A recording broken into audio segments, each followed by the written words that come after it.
Hi guys. Right. It's a bit of a different video today. I'm at home with my parents who live in the Cotswolds, and oh, look at these amazing roots. See these? You see that?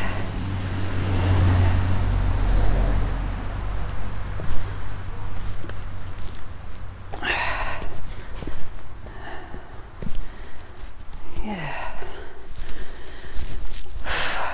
So, like I was saying, it's a bit of a different video today because baby Magpie is at home with Granny and Grandad Magpie. That's good. And which means that I'm out without a pram, and I'm out without baby Magpie, which means this is the first walk, pretty much the first time I've been alone on my own completely since he was born, and actually a little bit since before he was born. So yeah, that's a good. Look at these amazing roots.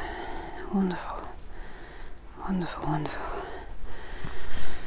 Yeah, so that's exciting. But I'm not as fit as I used to be. So I'm going to do a walk today that I've done quite a lot in the past. I'm not very fit anymore.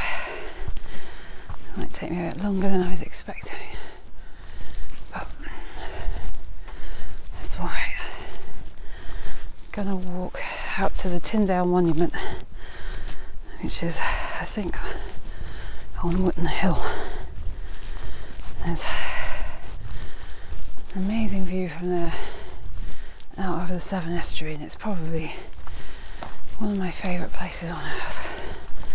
So I'm going to take you with me there today.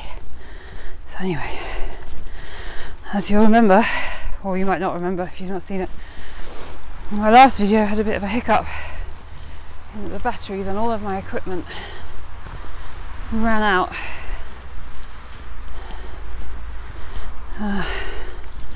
halfway through the walk, so I'm gonna try a bit more of a stop and start technique this week, or this month, and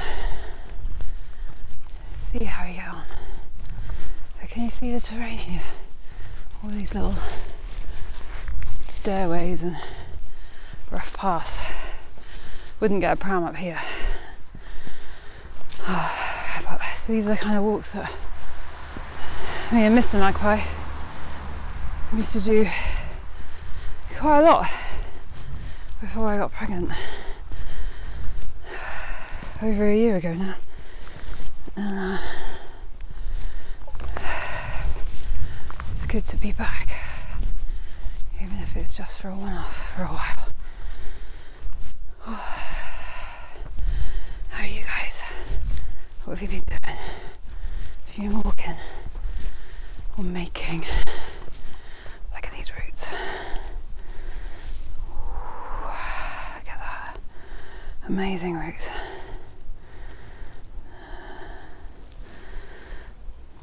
There we go. So I guess officially this would be the start of the walk. Going into the woods here. I was just saying before I met some people on the way. I'm trying a more of a stop-start technique with this video because the casing on my little sports camera keeps fogging up. And I was just wondering if I've got it going too long and the little camera is getting hot inside that kind of sealed unit. So let's try stop and start. So normally I just attach it to the front of the pram, and off we go. It's a bit difficult to do stop and start when you're trying to also look after a baby. There's enough to distract you as it is, but on my own today, it's just itself quite exciting, and it means I can go off. I don't have to take the beaten track. I can take a more off-road approach. So these forests in the Cotswolds, there's quite a lot of these little strips of wood on the sides of steep hills,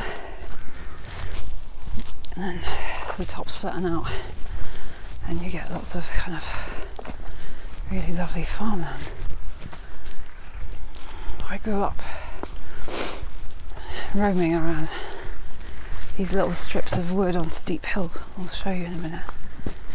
And it's a bit like, do you remember the haircut of balding men in the 80s and 90s, and you have the top would be bald, and then you'd have this big strip of quite thick hair around the edges, and then it would stop again. Well, that's what these strips of forest are like. Big long strips of forest that encircle the side of a hill. You see?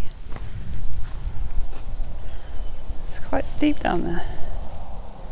It's a bit difficult to see on the camera, I think, but so we are walking along a kind of edge. It's not like walking on a cliff edge because there's lots of trees to keep the soil in place, and there's no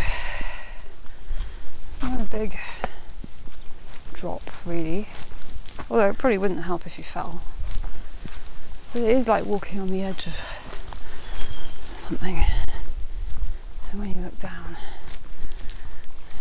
you wonder what mysteries are unfolding and down below.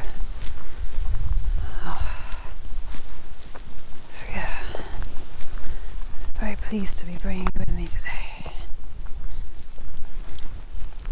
Just very pleased to be out on my own today, to be honest. Right.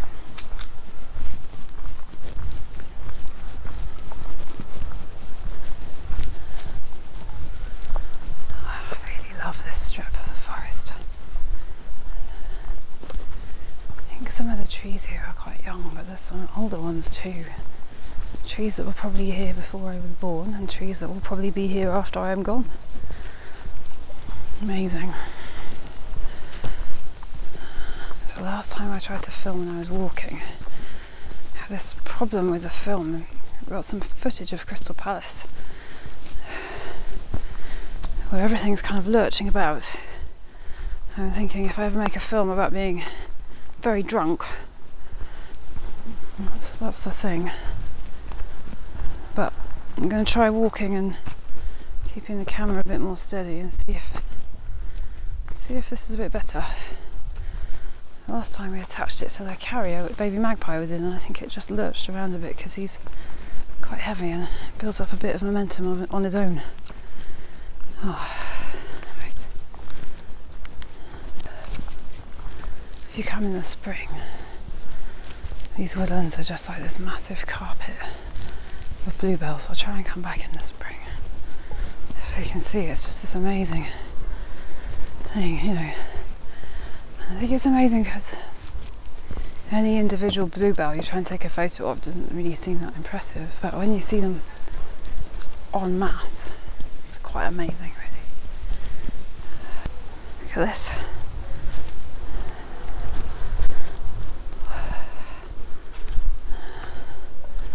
Someone's tried to swing a tyre in the tree for the kids to swing on. I'll be bringing baby Magpie here. Oh. When he's old enough.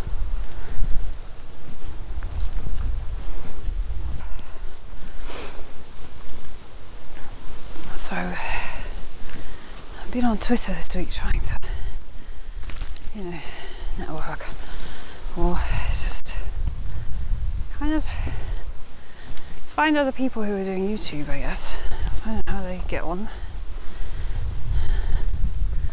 Let other people know what I'm doing. And I've been saying, I blog about living a creative life and being a new parent. I was thinking about that. I was thinking a bit about what it means to live a creative life when you're not actually a creative professional, and why that's important. I guess it's quite a lot of thinking to do there, and I don't think I've got all my thoughts particularly in order or you know, neat or a clear argument, but I do believe quite strongly that art and writing and filmmaking should be for everyone, not just a special few.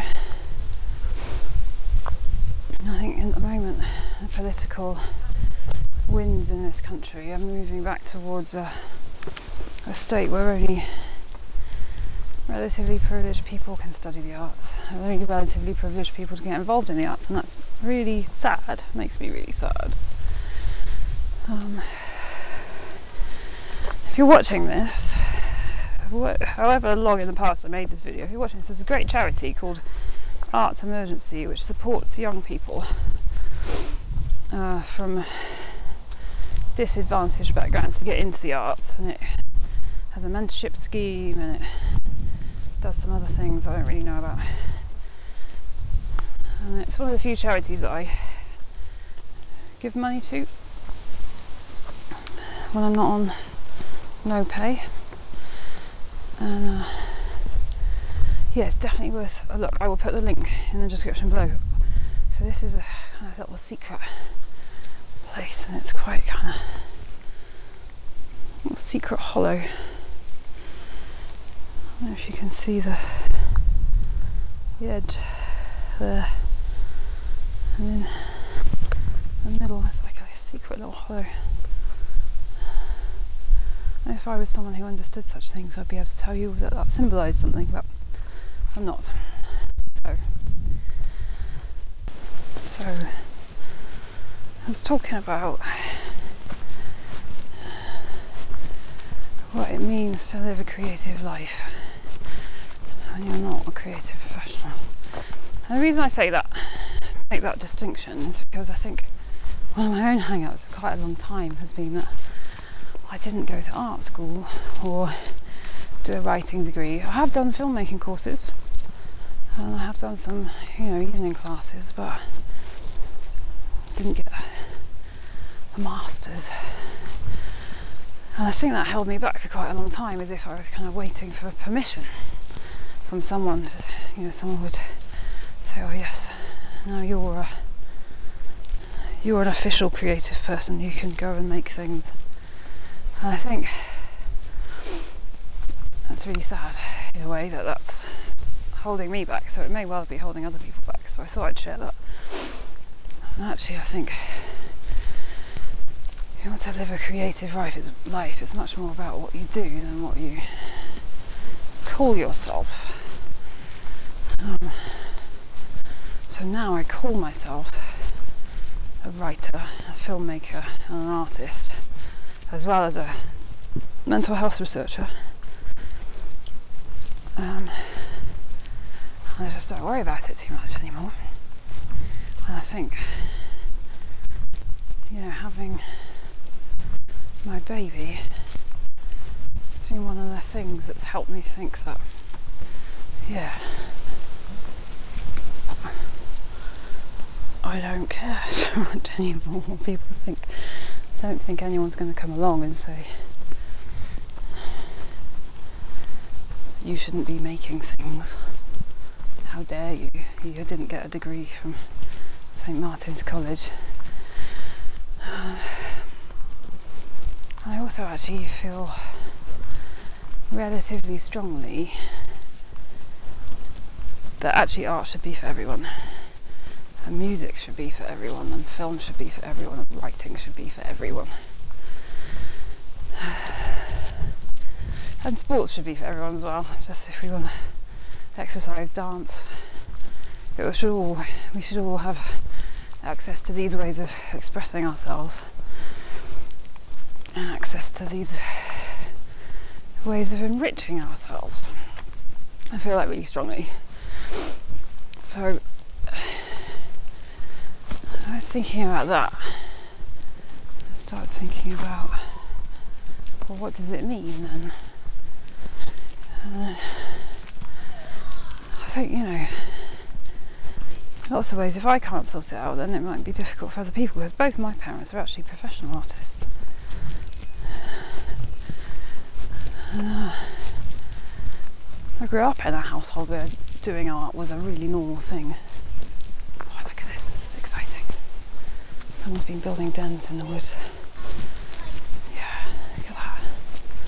Isn't that amazing?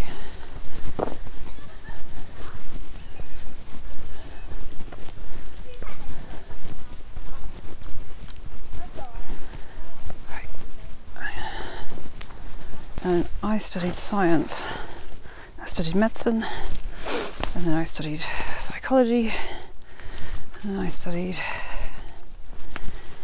social sciences, mental health, genetics, ethics, learning disability, epilepsy. I studied a lot of different things in the sciences.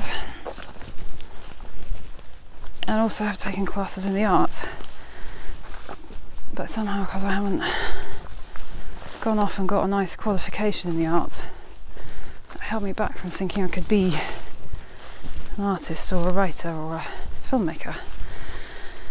And then I think when I started trying to have a baby with Mr. Magpie, started caring a lot less.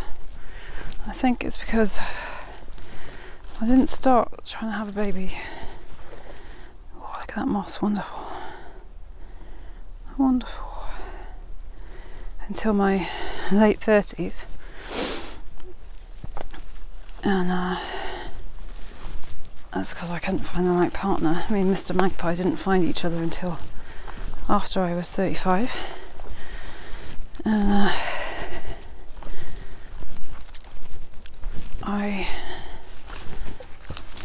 knew that there would be a problem with my fertility before we started, which was helpful, I think. I didn't wait around, at least. And when we started, I began to think in terms of now or never times, and that I knew that in terms of having a child, this was a now or never time. And I think at the same time, something in my brain just clicked, and it was like, if you're going to write that novel, if you're going to make that film, this is the now or never time for you to do it. Get on with it, you know. Oh, look at this tree, isn't it wonderful? Look at that shape. Shh, look at that. Wonderful. Amazing. And this one, brilliant. Look at it. Look at the kind of gentle sway and curve and bend of the trunk as it reaches up to the heavens. I think in Britain we still have this issue where only quite a kind of special privileged few can be artists or writers or filmmakers or actors, and those special few are heavily rewarded with exorbitant amounts of money, and then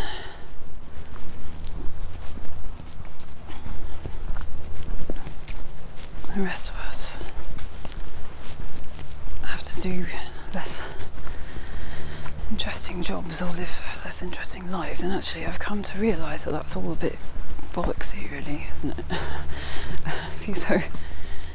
If you look at the indie filmmaking community or the indie writing community or people who were doing their own art online. There's thousands and thousands of people who didn't have special training making amazing stuff, and they kind of,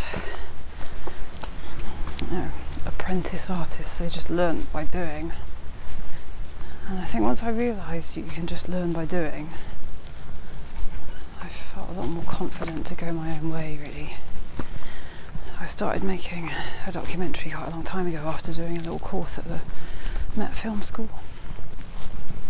And yeah, I haven't finished it yet, but I think that emboldened me.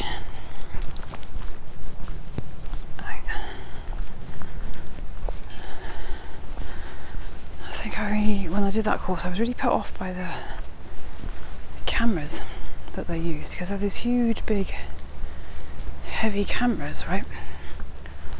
And I really struggled.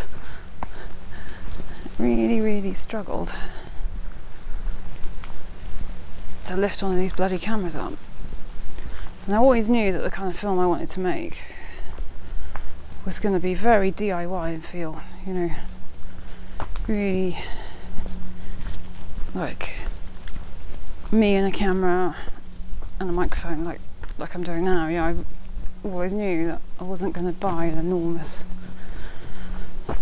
studio quality camera to make my documentaries or whatever little film it was that I wanted to make. And I think that really put me off. Actually, I really struggled because I really felt like I had these cameras that weren't fit really for the kind of film I wanted to make, and they really didn't encourage the kind of creative elements either I wanted to include. So really found that all quite difficult, but I've nearly finished it. Completely gone my own way with it. It's not at all an observational documentary, which is what we were encouraged to make. I started this channel and I feel pretty good about where I am creatively with all these things. And so if anything,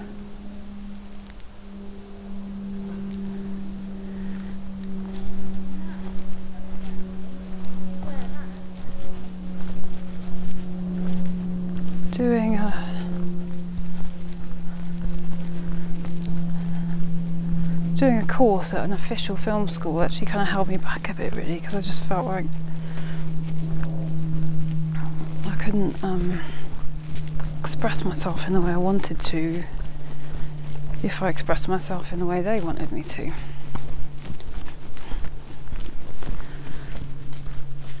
Where am I going with this? I think where I'm going with this is that I don't think you need to go to art school or film school to be a great artist or a great filmmaker. I mean, it probably helps in terms of other people recognising you as an artist or a filmmaker, but in terms of the actual creative work, I think you have to find a community of people who are doing what you are interested in. I think that's really important, but I don't necessarily think you have to go to art school to find them anymore. Probably helps, but I think there are other little collections of people who are also doing really interesting stuff who aren't in art school. Oh, so I just perched on these amazing big logs. Can you see them?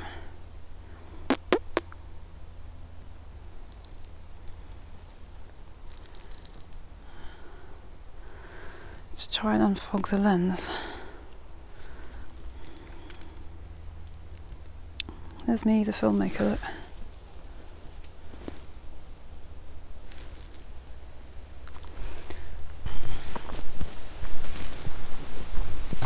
So, we're coming out now to this open field. I'm approaching the Tyndale Monument.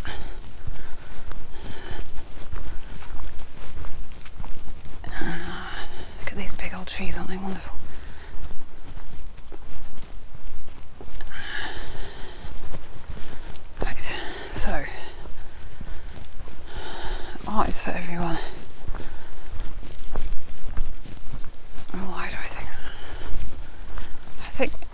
goes beyond me thinking that art is for everyone. I think actually art's really important for everyone, because I've spent the last 6 years working in mental health. I've spoken to so many people with significant mental health problems who just feel like art is the thing. Creativity and expressing themselves is the thing that's really saved them, you know? And so I think there's quite a bit of evidence as well now suggesting that art's really good for your mental health. Oh, look at that, that's interesting. Little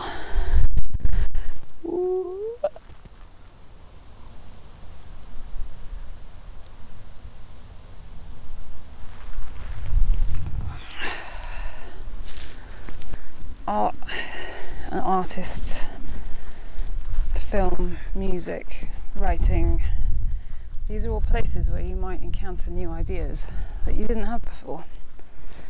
And I think as a society, we all need some new ideas. We really need some new ideas. And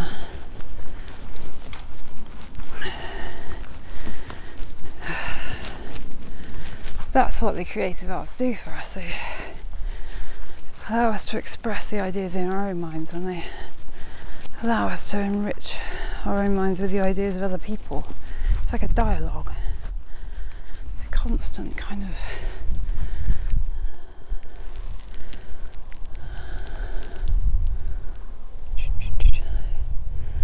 constant exchange of people, of ideas.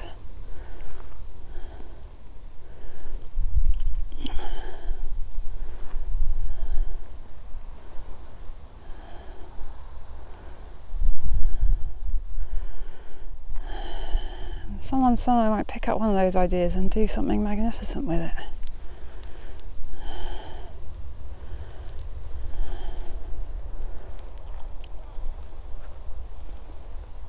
So the more we restrict access to art, the more likely it is that that person won't come in contact with that idea, and that amazing, beautiful thing won't happen. And I also, that's why it worries me so much when we have a kind of government that seems fairly intent on restricting the access to the art and restricting access to creativity.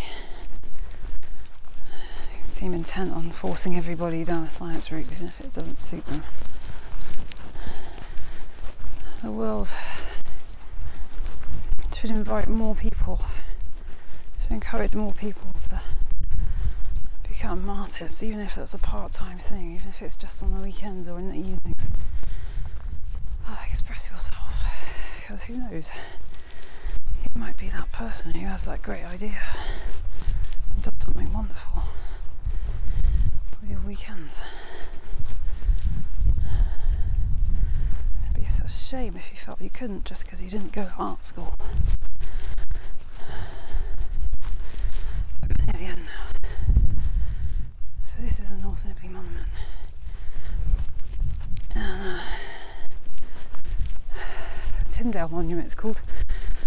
When I was young at school we studied exactly who this was for. I cannot remember. But this is one of my favourite places on the planet, because look at this view.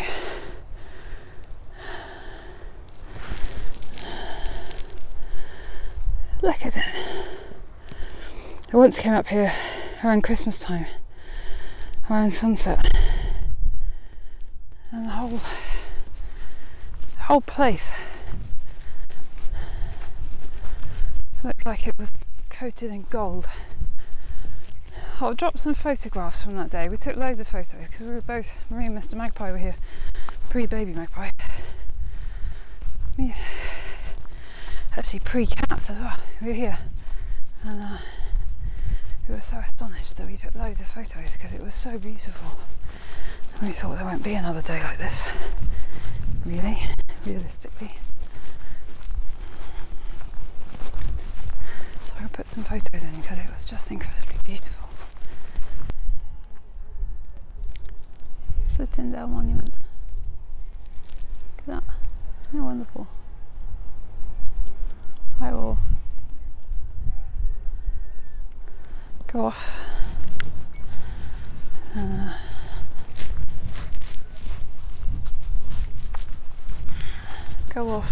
research what that was there for, because I have a feeling it's something to do with the printing press in the Bible, but I can't quite remember. The stone on the front is a bit dead now.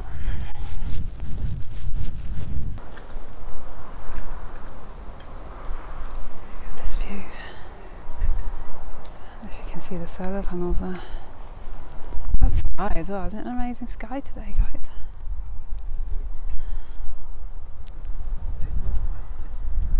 Oh, it's a bit windy. I don't know if you'll be able to hear that. I think I'm going to end it here. Tyndale Monument with this amazing view. And see you next time. Thanks for listening to my ramble while I ramble. Bye bye.